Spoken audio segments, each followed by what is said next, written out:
Kaunti moro higni 15 bang'e, higni 13 bang'e, pod iyudo ka nitiere gik moko matimore machalo kamano. Nyalo bedo ni kaka watiyo go omenda opogore, koso samoro onene counties moko ok migi omenda maromo joggi.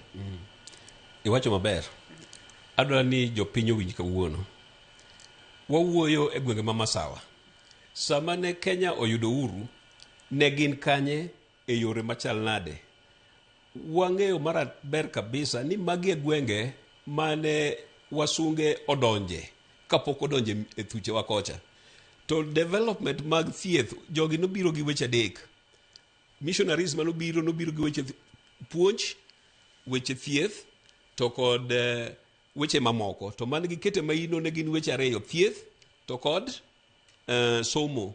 Mar muma be ne giketo bathgi kanyo. Emomiyo wayudo ni osiptende mane timo maber e masawa ne gin manochak gi wasungu. Ka devolution wayudo loch ne ok odhi kodwa maber nikech ne wan e side mane iluongo ni opposition chakre independence.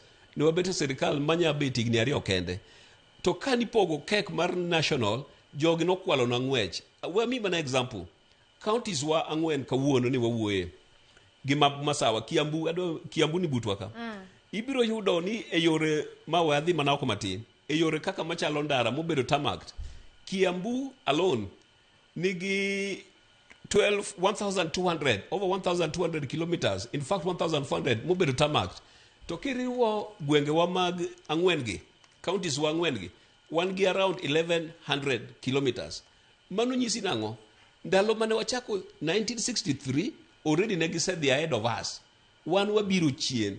Koro ka watimo comparison, ka wapimo, onego wapim ni sama ne wachako devolution, ne wan kanye, to gin ne gin kanye. Adieri makende, eni ne gin mbele wa, to ne wan chien. To bedi paro ni mano ok rangi, nikech sami wacho ni equitable resource allocation, irango ni Kiambu